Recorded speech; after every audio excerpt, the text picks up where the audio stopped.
How did the United States form its identity between 1754 and 1800? Imagine the American colonies as teenagers seeking independence from their parent, Britain. This process began in 1754 with the French and Indian War, 1754 to 1763, part of the larger Seven Years' War. This conflict was like a sibling rivalry over land and power in North America. For example, in 1755, the British attempted to capture Fort Duquesne, but were defeated by French and Native American forces. Later, in 1759, the Battle of Quebec saw the British capture the French stronghold, leading to British dominance in North America. Although Britain emerged victorious, the war left it with huge debts. To pay these off, Britain looked to its colonies as a source of revenue. Starting in 1765, Britain imposed taxes on the colonies, with laws like the Stamp Act, which taxed printed materials, and the Tea Act of 1773, which taxed tea imports. Imagine being charged extra for every newspaper or legal document you use, or paying more for your favorite drink without having any say in the matter. The colonists saw this as an unfair taxation without representation in Parliament. Frustrated, the colonists began to protest. In 1770, the Boston Massacre occurred when British soldiers fired into a crowd, killing 5 colonists and fueling anger against British rule. 3 years later, in 1773, the Boston Tea Party demonstrated colonial defiance when colonists, disguised as Native Americans, dumped British tea into Boston Harbor to protest the Tea Act. Groups like the Sons of Liberty organized these actions, standing up against British control. Realizing they needed to work together, the colonies began to unite. In 1774, representatives from 12 colonies met at the First Continental Congress in Philadelphia to discuss their grievances and coordinate a response. They agreed to boycott British goods to pressure Britain to change its policies. Tensions escalated, and in 1775, fighting broke out at Lexington and Concord. The Second Continental Congress convened shortly after, acting as the central government during the conflict. In 1776, the colonies took a decisive step towards independence. Thomas Jefferson drafted the Declaration of Independence, which declared that all men are created equal and have rights to life, liberty, and the pursuit of happiness. Interestingly, Jefferson originally included a passage condemning slavery, stating that the king had violated the sacred rights of life and liberty of distant people by carrying them into slavery. However, delegates from southern colonies, where slavery was essential to the economy, insisted on removing this passage. This omission highlighted the contradictions of the time, as Jefferson himself was a slave owner who had children with slaves he owned, as were many other founding fathers. The support of slave owners in slave-owning states was critical to the Revolution. Southern colonies might not have joined the fight for independence without assurances that their interests, including slavery, would be protected. This unity among the colonies was essential for the success of the independence movement. The Revolutionary War, 1775 to 1783, unfolded with key battles shaping its outcome. In 1777, the Battle of Saratoga became a turning point by convincing France to ally with the colonies, providing crucial military support. In 1781, at Yorktown, General Cornwallis surrendered to George Washington, effectively ending the war and securing American independence. After gaining independence, the new nation faced the challenge of creating a government. In 1781, the Articles of Confederation were adopted as the first constitution. However, the Articles had significant weaknesses. The federal government lacked the power to collect taxes or regulate trade, making it difficult to pay debt or unify policies among the states. These weaknesses became apparent during events like Shays' Rebellion in 1786. Farmers in Massachusetts, many who were Revolutionary War veterans, led by Daniel Shays, protested high taxes and debt by closing courts to prevent foreclosures on their farms. This uprising highlighted the need for a stronger national government to maintain order and protect property rights. In response, leaders from the states met in 1787 at the Constitutional Convention in Philadelphia to create a new constitution. Intense debates led to important compromises. The Great Compromise resolved disputes between large and small states by creating a two-house legislature, the House of Representatives based on population, and the Senate with equal representation from each state. The Three-Fifths Compromise addressed how enslaved people would be counted for taxation and representation, deciding that each enslaved person would count as 3/5 of a person. This compromise again underscored the contentious issue of slavery in the new nation. The proposed Constitution sparked heated debates across the states. Federalists, like Alexander Hamilton and James Madison, supported it, arguing that a strong federal government was necessary to unite the country and address its problems.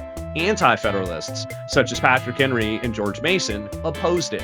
fearing that it gave too much power to the national government and lacked protections for individual rights.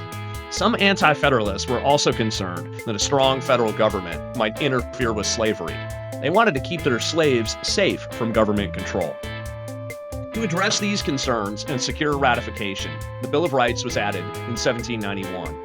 These first 10 amendments protected fundamental freedoms, such as freedom of speech, religion, and the press, and rights like fair trials and protection from unreasonable searches. This addition helped ease fears about the new government's potential to infringe on individual liberties. As the nation took shape, political divisions emerged. The Federalists favored a strong central government and policies that supported industry and commerce. In contrast, the Democratic Republicans, led by Thomas Jefferson and James Madison, advocated for states' rights and an agricultural economy. These differing visions led to the formation of the first political parties in the United States. In 1789, George Washington became the first president. He set many precedents, such as forming a cabinet of advisors and serving only 2 terms. During his presidency, he worked to strengthen the new government and maintain neutrality in foreign affairs. In his farewell address in 1796, he warned against political parties and urged the nation to avoid alliances with foreign countries. Foreign relations posed significant challenges during this period.